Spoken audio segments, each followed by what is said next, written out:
Good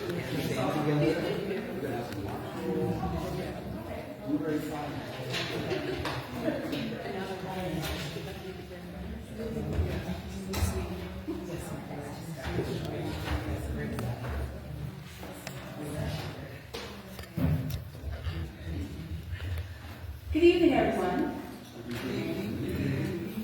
My name is Rita Davis, and I am the Vice President of Voting Services for the League of Women Voters of Plainfield. On behalf of the League, I'm pleased to welcome you to our 2024 Plainfield Voter Education Candidates Forum. The League's partner in presenting this forum is Plainfield, represented by David Rutherford. David, we value your nonpartisan participation and support.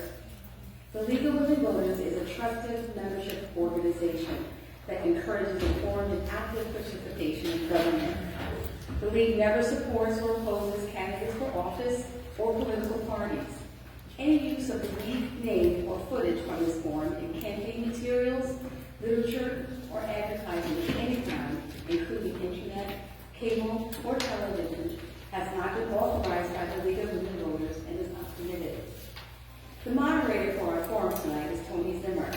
Tony is currently a member of the League of Women Voters United States Nominating Committee, responsible for proposing the slate of officers and directors for the LWV-US. She was an executive committee member of the LWV-US Board of Directors and Education Fund Board of Trustees from 2016 to 2022. She served as president of the League of Women Voters of New Jersey from 2011 to 2015 and has been a member of the League of Women Voters of Sussex Highlands in northern New Jersey since 2007. Tony is a member of the LWV of New Jersey Moderators Group, training members to become certified moderators in New Jersey. She travels throughout the state to support local leagues and other organizations by moderating candidate forums. She resides in Sparta, New Jersey with her husband, Max. Tony, thank you for moderating our forum.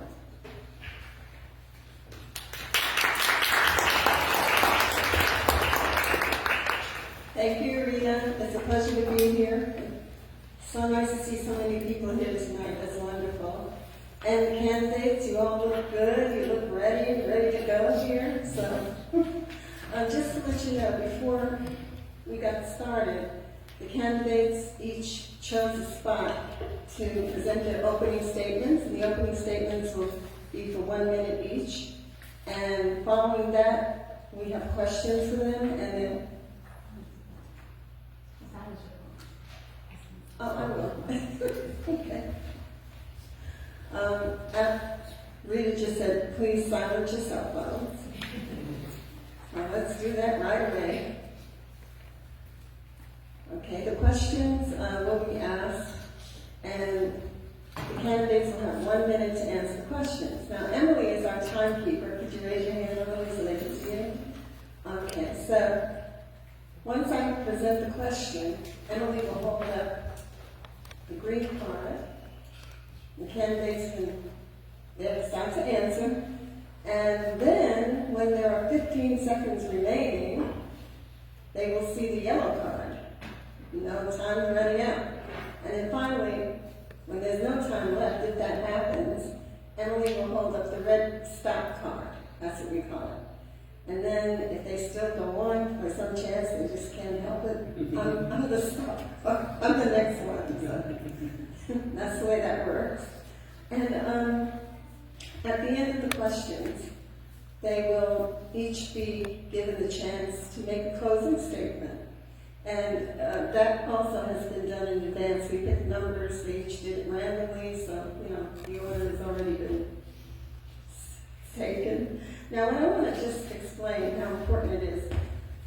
I know you may hear something that you love or that you don't love, but if you could just refrain from reacting verbally to that or making noise or clapping or anything like that, that would really be appreciated, because we have an hour designated for this event, and that's not really a long time. So if we could do that, that would be great. And then at the end of the closing statement, after each person has finished, then you can give them all a round of applause, and that would be wonderful. So All right, with that being said,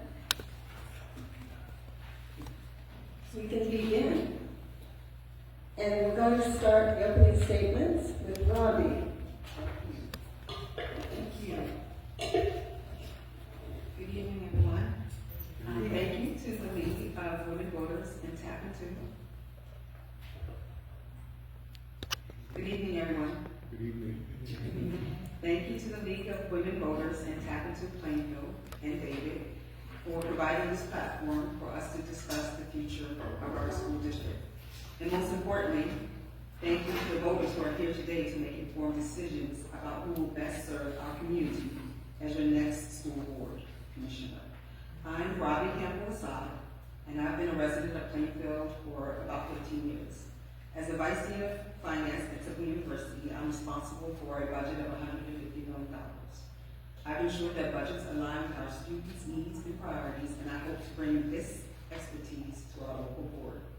I'm running because I believe that every student deserves high-quality education that prepares them for success. I strongly believe we need to align our budget with our students' success, prioritize special education, and hold ourselves accountable to the families and children we serve. Thank you, Robbie. Dr. Harris. Good evening, everyone. Thank you for coming out tonight. I am Dr. Lamont Harris. I'm a lifelong Plainfield resident, former Plainfield teacher. I spent over 20 years in educational service, 15 of which in special needs populations. I'm also host of a master's degree in special education and a doctorate in education. I am running for candidacy to use my experience and my knowledge to help improve on the things the board is doing. Particularly, I am looking to help with vetting curriculum, programs and policies that are equitable and inclusive and expansive, collaborating with the community and partnering to know their needs, and engaging in practices to address staff shortages, staff retention, and staff development. Thank you. Thank you. Victor. Good evening, everyone. First, I'd like to say thank you to the League of Women Voters for hosting this forum. So I was fortunate to have a historic organization such as this supporting civics and voter education in our community and all across the country. I'm even more proud to have them specifically representing Plainfield. Thank you to the Plainfield Public Library for partnering with the League and lending this historic space for us to share our views on topics concerning the board. I'm Victor Lev, I'm a home resident, committed to service. I've served the community in so many different ways, from working with the city of Plainfield in our recreation department, working with the school board as a coordinator for an after-school program many years ago. I'd love to bring my balanced experience to the board and continue to advocate for balanced education and just holistic leadership in the community. I think there are many different ways that we can connect with city government and make sure that school board works collaboratively to fulfill the needs of future generations and continue to move public schools forward. Thank you. Renee. Good evening, everyone. My name is Jaime Wyatt. I am the proud president of the city of Plainfield and a proud commissioner and president of the Plainfield Board of Education, seeking re-election for another term. Over the past 2 years and 9 months, I've had the honor of serving as vice president and president, focused on bringing stability and progress to Plainfield Public Schools. Through effective collaboration and advocacy, I've maintained my commitment to ensuring that all decisions remain student-centered. I've initiated a president's tour during my term, allowing me to engage directly with students and staff, to hear concerns firsthand, and witness how our policies and decisions impact our students and our staff in their learning environments. This has strengthened my resolve to continue making informed and impactful decisions. Additionally, I serve on the National Steering Committee for CUBE, broadening my ability to advocate for all of our students.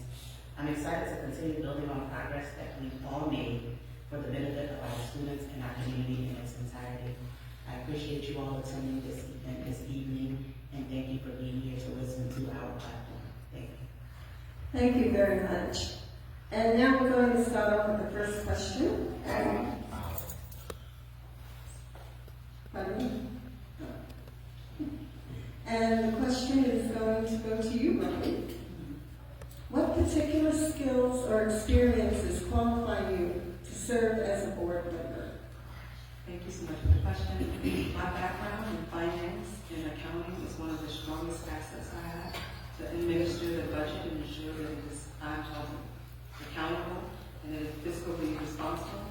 Also, I am a parent of a child with special needs who recently graduated in Plainfield Public School Systems, and that expertise will also allow me to support that population more fervently, if you will, to ensure that they all receive a free and appropriate education and that our IEPs are accurate and reflect the students' needs. Those are the things I feel are most qualify me for this role.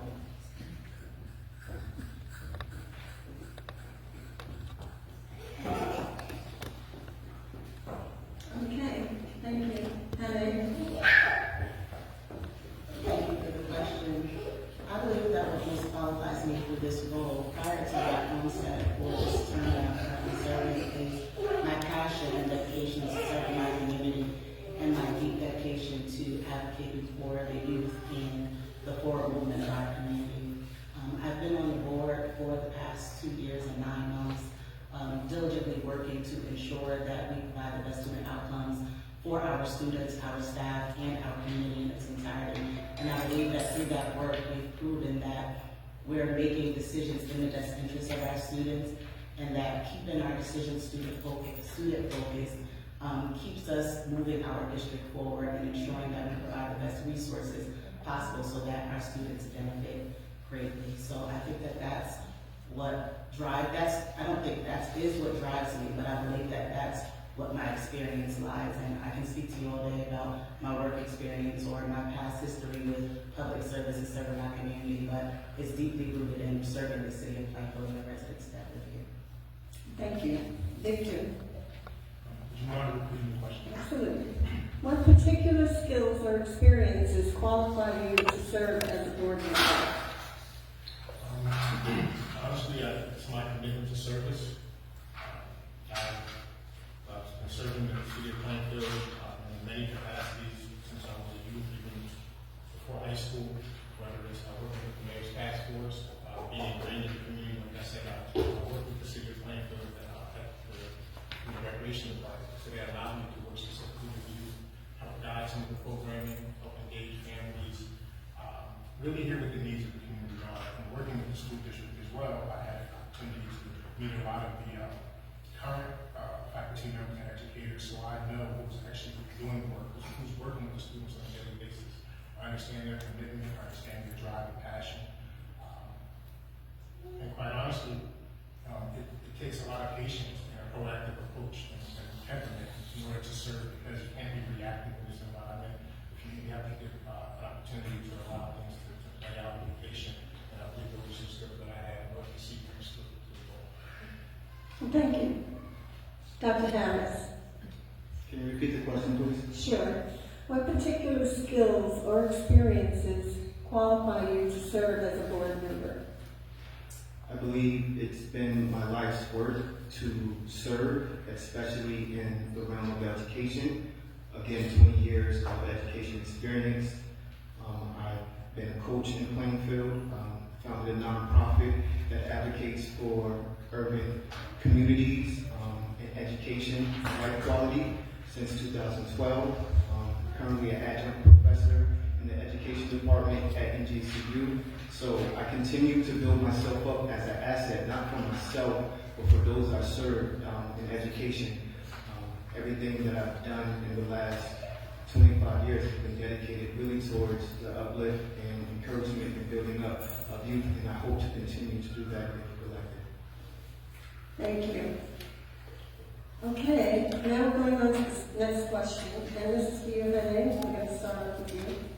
How will you effectively communicate with the other board members who differ from your perspective?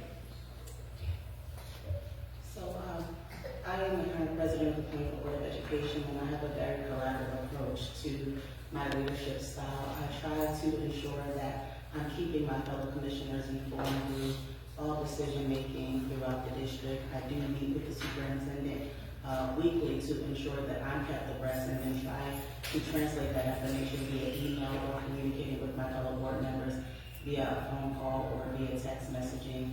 I sit in on as many committee meetings as I possibly can, even if I am not a named member of that particular committee. Just so that I can ensure that I am articulating the way that I understand the information that's being presented, and then talk through those points with my fellow commissioners to ensure that they understand, and that if our understanding differs, that we can come to a common ground with the understanding that we put the students first. So I'm very diligent in communicating with my fellow commissioners, and I'm going to continue to do that as a member of the Plainfield Board of Education once elected. Thank you. Victor? Sure. How will you effectively communicate with the other board members who differ from your perspective? Quite honestly, that happens quite frequently, and there are just conversations. You have a meeting in your mind, you pick up the phone, you have a discussion, you get points of view, and you hope that, if you can agree to disagree, that you will have an opportunity to move forward. A lot of times, things may not go the way we feel, based on our opinion, but we have to go with what's, best for the district, or what our advisors share with us, whether it's our legal counsel, or really just with other commissioners who have more experience or more insight on the subject matter. That's really just a constant dialogue, communication, and once you get feedback, sometimes your perspective changes. So if you're able and willing to be forthcoming with saying, hey, I know I said this at one point, but now my perspective has changed, I think I'm being willing to admit that and move forward. Thank you. Dr. Harris? Funny you asked that. The name of my nonprofit is Circle Land Group, which stands for Collaborative Initiatives Restore Community Life and Education. Collaboration is really the core of who I am and what I do. I believe, adage, we are better together, and uplift, lift as we climb.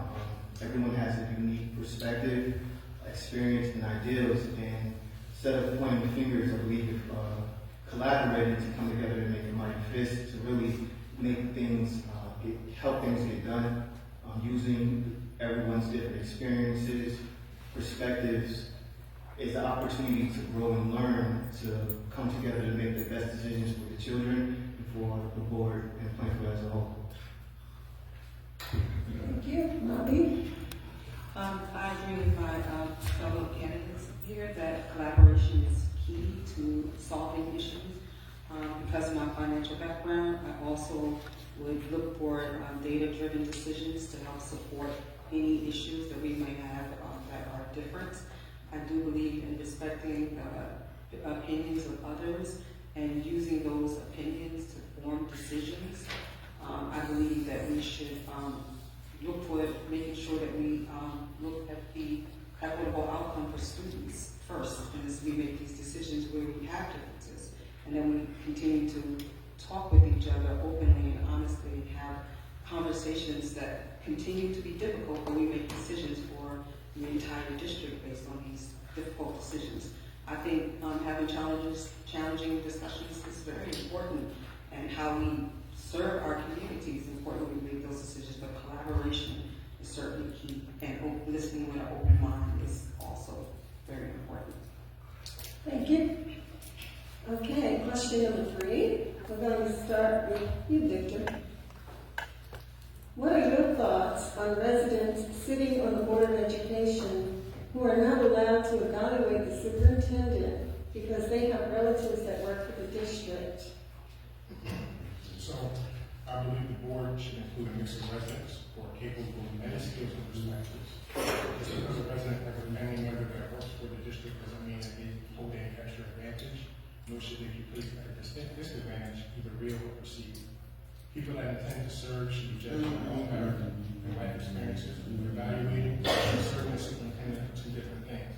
People's approach to leveraging the district through the superintendent and day-to-day interactions with the chief school administrator should be what's considered, not just who is employed and their relatives that choose to serve the board. Thank you. Dr. Harris?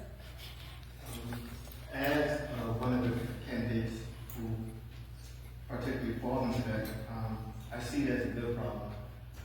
The Board of Education, I believe, is the largest employer in the city, so for individuals who care about Plainfield, who are adamant about the work, it won't be uncommon for them to have a relative who works for the board. Being born and raised in generations of my family raised in Plainfield, I do have a long-term investment and commitment. And although in such incidences I am not able to make decisions, I do believe that what I could bring to the board and the conversations we do have and the experiences and knowledge I do share will impart on them to make better decisions in the instances where I cannot. Thank you. Robbie? Can you answer my question? Sure. What are your thoughts on residents sitting on the Board of Education who are not allowed to evaluate the superintendent because they have relatives that work for the district? I'm sorry, that is very concerning to me. I do think you should be partial, and those who are elected in a role who have relatives that are in positions that could make it difficult for them to make a decision impartially should step down from that role. I don't think that anyone should take a role where they could be put in a situation where they're impartial.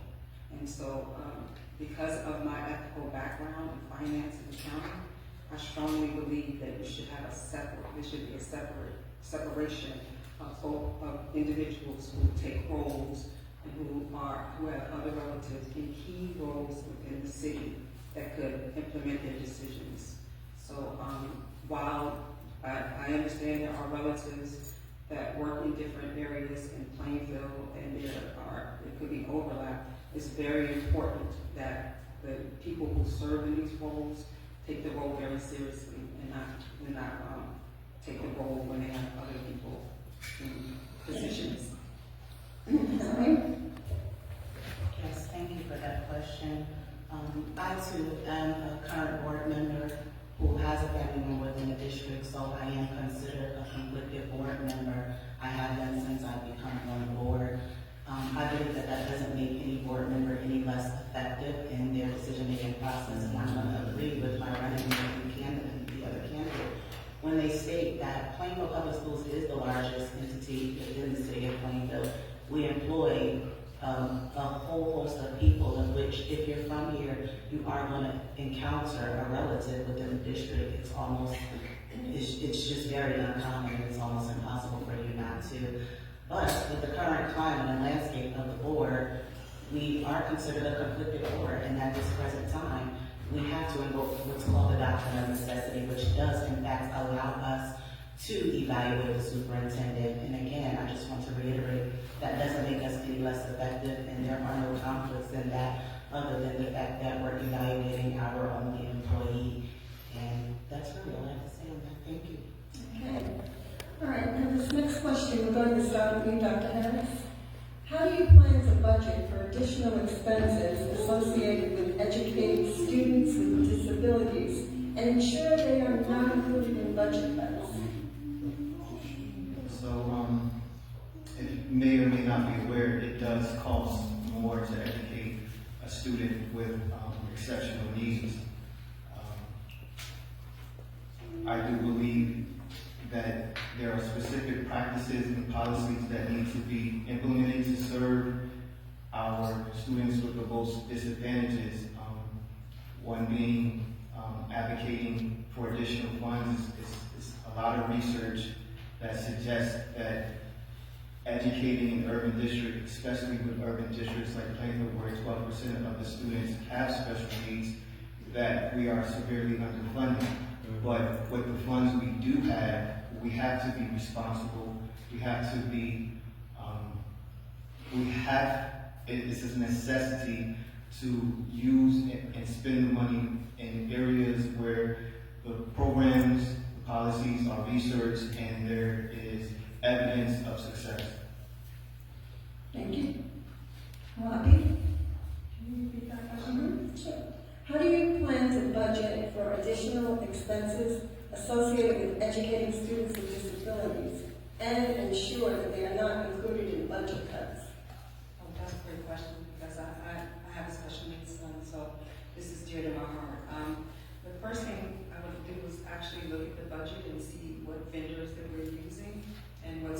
they're providing and see how we can capitalize on the resources they're giving us.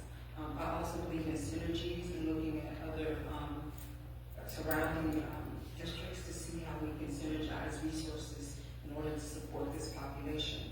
I know that it costs a lot of money for these students, and so we need to look at the data to see how the services we are utilizing and supporting them. So before I say increase the budget, I want to look and see what services that they're providing right now to see how we're measuring those services and what the return on investments on those services. Again, because I look at data a lot, I have to see how the data of the services they're providing is supporting the students. I would not budget cut in this area because I think it's a critical area that we need to invest in as a district. Thank you. Helen?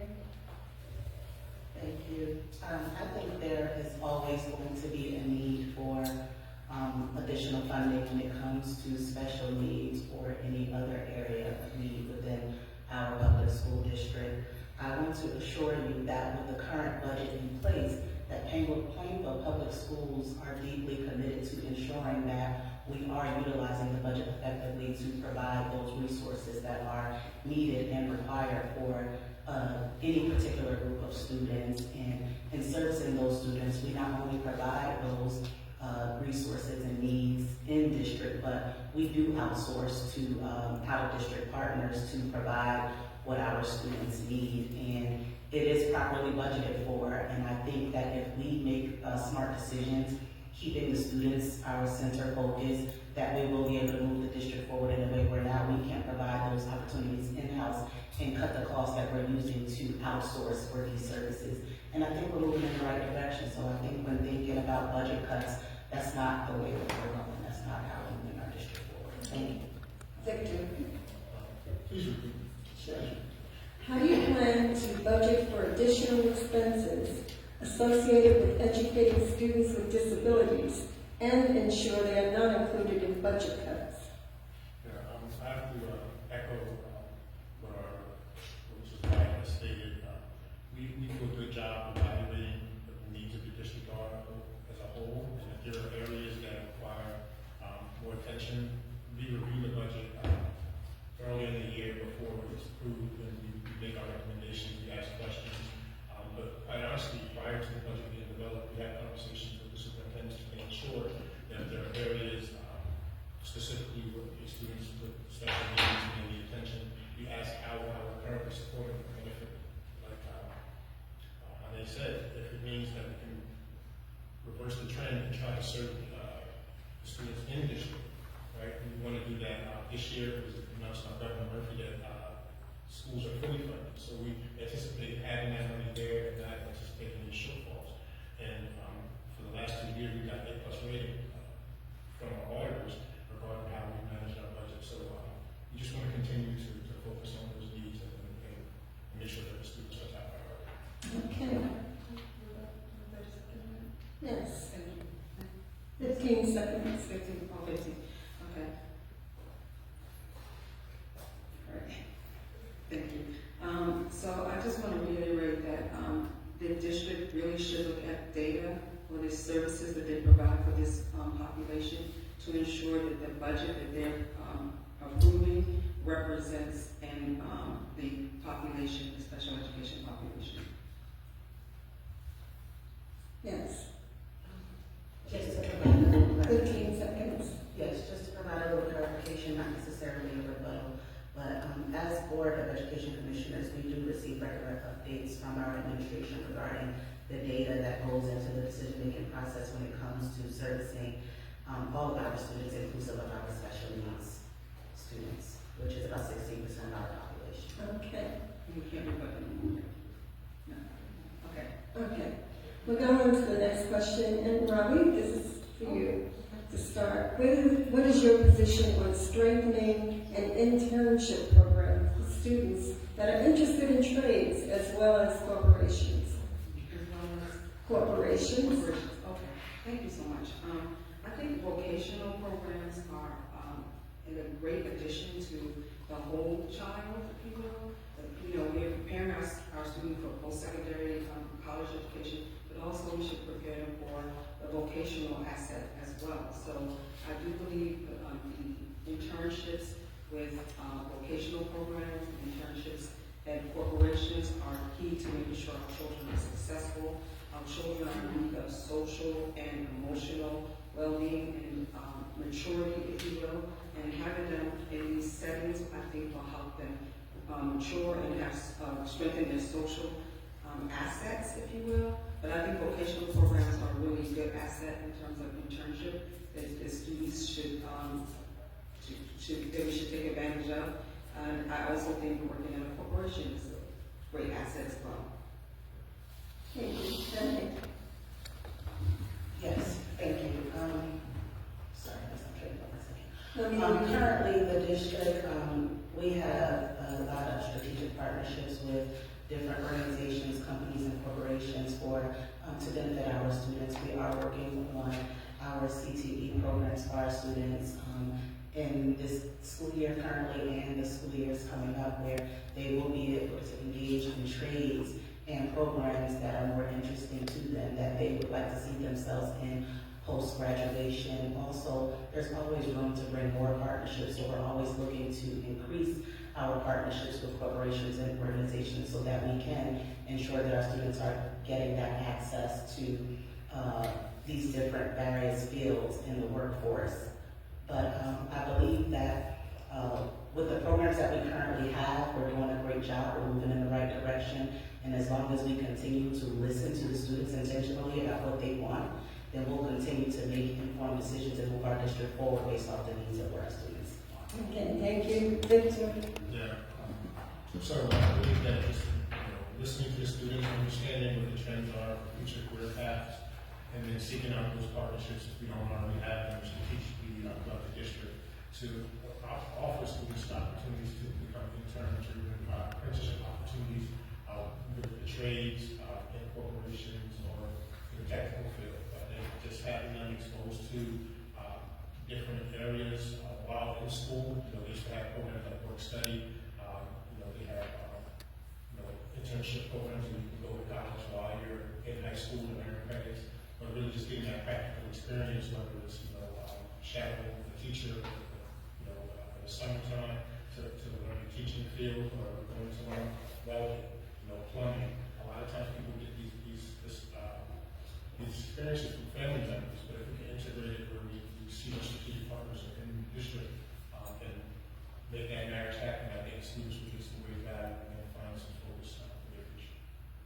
Okay, Dr. Harris? When I was in high school, I didn't have the elective, but I actually had community service where I shadowed different administrators and teachers. I think that's large in part to why I'm an educator today. There has been a shift in the work culture where skill-based learning is starting to replace college degrees. So I do think it is essential that we look into programs where we're bringing in community partners, business partners, so our students are getting access to apprenticeships and internships and vocational skills at an early age. What I currently do as a learning consultant is work with students as early as the middle school age to begin that process, where we're vetting the different vocational schools, seeing what opportunities align with their interests and their abilities, especially with those students with exceptional needs, where college may not be the best fitting option for all of our students in general. So again, looking for community partnerships. That's why it's not there. Thank you. Okay, Hammy, what is your definition of inclusion? And what is your view of how it aligns with the role of a board member?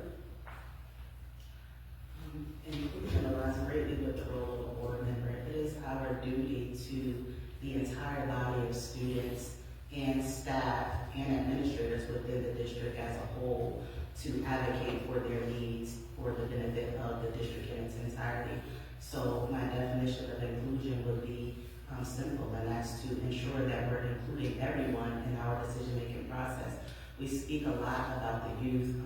I particularly speak a lot about the youth, listening to the youth intentionally, ensuring that our decisions are student-centered. But when you think about it, if we ensure that our decisions are student-centered and provide adequate resources to our staff as well, and ensure that our administrators are supportive, and if we work collaboratively to ensure that we're moving in the right directions and doing what's best for our students, and everybody benefits, but more importantly, yes, our students benefit. So I believe that inclusivity should be at the forefront of what a board member's role is. Thank you. Victor? Inclusion to me is very important. Working in the human services field, I have a perspective that really brings me to equality, making sure that people get the supports and services that they need wherever they are, and making sure that you even the playing field, whether it be just giving people the resources, the students the resources, making sure that the educators are able to evaluate them, listen to the families, listen to the needs of the families, whether it be, if we can support them in district or really just get them to an even playing field in their life. It's more about if people are comfortable, making them feel wanted in any space. We just have to be in education, but it's really just about making people feel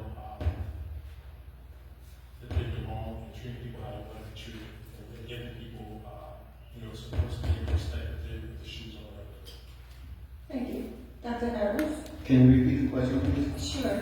What is your definition of inclusion? And what is your view of how it aligns with the role of a board member? So, coming from a special education background, when I hear the word inclusion, I think of an inclusive teacher.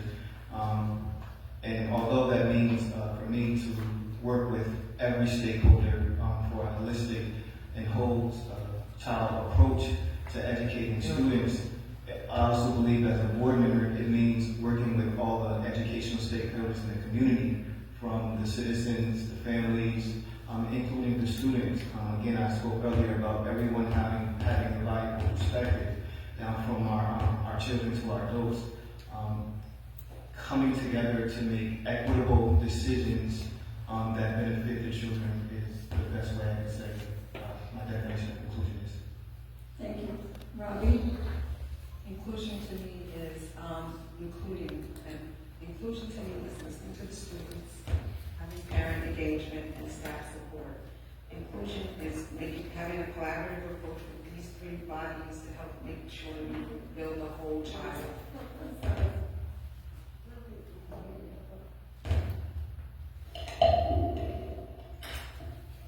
Testing. Yes. Sorry. Inclusion to me means incorporating the students, listening to the students, hearing their concerns, building in parent engagement, and building staff support.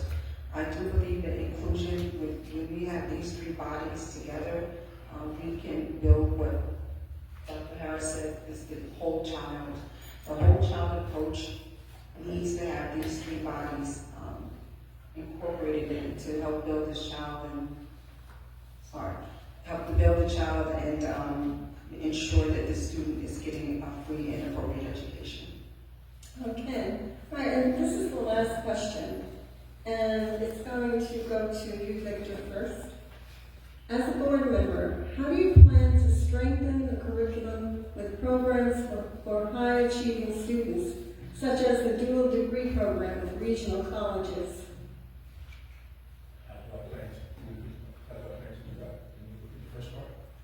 The first part? Yep. As a board member, how do you plan to strengthen the curriculum with programs for high-achieving students, such as the dual degree program with regional colleges?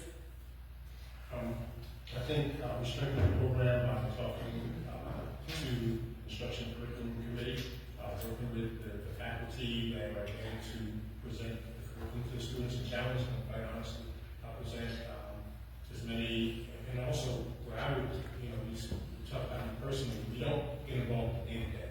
So what I would do is continue to do the research and talk, and when we attend the conferences, we learn about best practices that other districts are doing, whether it's in the state or nationally, and we bring that information back to the district, and we try either what we're doing that works, we try new innovative ways to present challenges to the students. A lot of times the students challenge themselves in different ways to really to just expand your knowledge and to get as much support for their career field as possible. And we kind of actually push students who need the maximum support and encouragement. And that's what I would wish the faculty is doing, that, giving them the resources and put whatever support behind them in the budget, as well as making sure that they get the opportunities that they want. Okay, Dr. When I graduated from Plainfield High School in 2002, I was enrolled in both or all of the AP courses offered at the high school, just 2 of them. That number has since changed, but I do feel that we have to continue to support those efforts and encourage our higher achievers. Right now, we need to push forward closer to the state average of offering 34% of classes for AP students, as well as looking for specific programs and initiatives such as partnering with local colleges for dual enrollment programs, and with the trend of online learning, looking towards distant learning programs where our high achievers can get access to the education or the programs or the content that they deserve and they want. Okay, Robbie? This is one of my favorite topics because I worked at Rutgers and they had a great role. I'll work with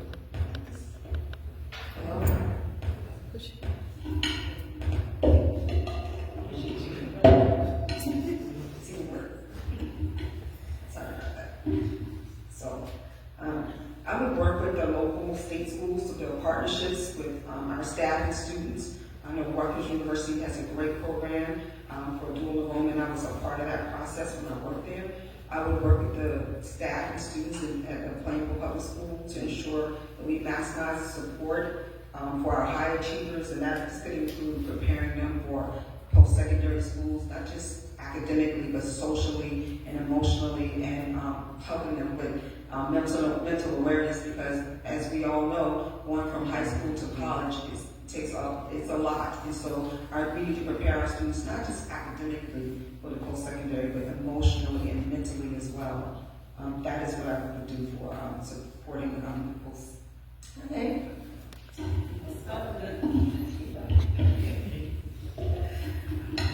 So, at Plainfield Public Schools, we currently have dual enrollment programs, and as a parent of a student actually participating in one of those programs with Kane University, I have first-hand experience with the program. And what I would say is, it is an awesome program, but in order to improve the program or expand upon a program, we would just simply need to increase our enrollment and engagement in the program with our students and ensure that they know that they have access to such a program, because it is a great benefit to our students.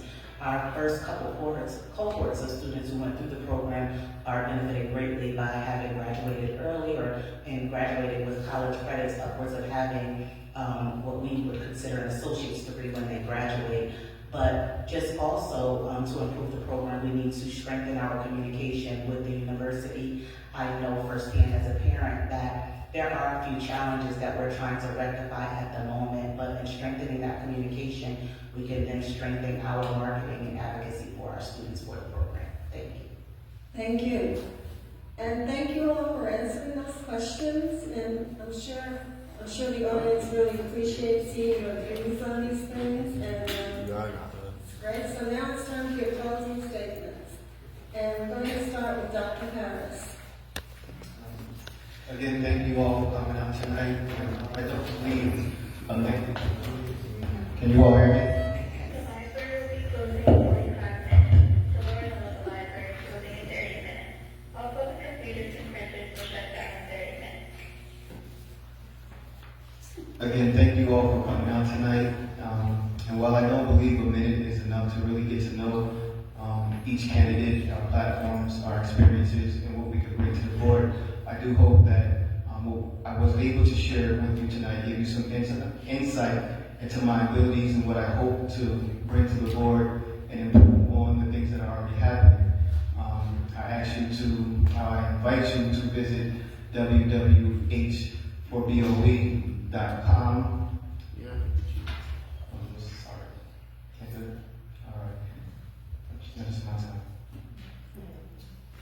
Okay. Hannah. Yes, thank you all for coming this evening. As we look to the future, I'm proud of the accomplishments that we've been able to achieve thus far together as a district since I've been able to serve on the board. Through national presentations and sharing our success at conferences across the country, we've shown that Plainfield is actually on the rise and in fact moving forward in the best direction that we possibly can. My re-election will ensure that we continue on to this path of growth, guided by strong administration and collaborative efforts that prioritize the student's success and the overall district success. I've been honored to be able to lead, to be able to listen and advocate on behalf of our students and staff, and I look forward to continuing that work to build a brighter future for our district.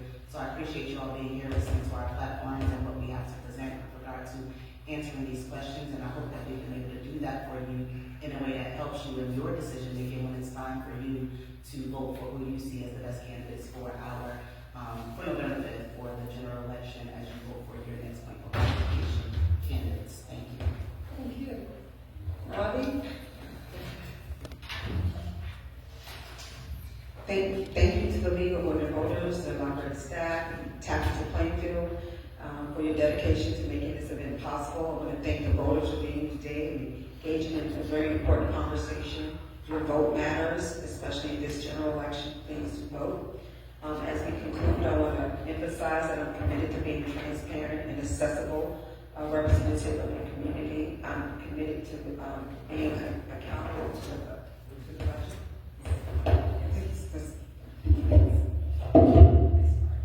More time. You gotta give me my time back. All right. As we conclude, if you're voting by mail or you have any questions, please don't hesitate to reach out to me directly. I think together we can tackle the issues facing our schools. We should form parent engagement. Thank you, and increase our class sizes and ensure transparency in decision making. Again, my name is Robbie Campbell-Assad. I'm running in column 1 for the school board commissioner, and I respectfully ask for your vote. Thank you so much for coming tonight. Thank you. Victor? Yes, so once again, I'm honored to be invited to speak here tonight. Thank you for those in attendance and watching online. I ask that you support our team of candidates as we bring a different skill set, a collective mindset to leading the school board. We strive to put Plainfield first, leading the students, the families, and educators, as well as the community. With these values thus far, I believe we have been able to establish a strong foundation for the district to continue to move Plainfield Public Schools forward. Thank you all very, very much. And could we give them a nice round of applause?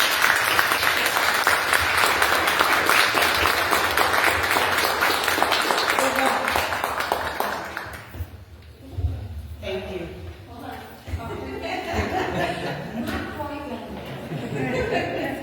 Candidates, thank you. Conducting forums like this one is one of the ways that we encourage informed and active participation in government. Your participation tonight helps us carry out our mission. For those that were unable to attend our forum in person tonight, encourage your Plainfield friends and family to watch a recording of this forum on our League of Women Voters Plainfield YouTube channel, League of Women Voters Plainfield. The League of Women Voters welcomes men and women. If you are interested in this local organization, comment on our Facebook page or send an email to lwvnjplainfield@gmail.com. Regarding voting for this general election, registered voters can apply for a vote by mail ballot by following instructions found on vote.nj.gov or UnionCountyVotes.com. Additional voting information can also be found on vote411.org. In-person early voting is an option that enables all voters, registered voters, to cast their ballots in person using the voting machine from October 26th to November 3rd. In-person early voting hours are 10 a.m. to 8 a.m. on weekdays and Saturdays, and 10 a.m. to 6 p.m. on Sundays at 7 locations in Union County. You can also vote at your polling place on Election Day, November 5th, from 6 a.m. to 8 p.m. There are plenty of options available to ensure your vote is counted. Thank you for joining us, and good night.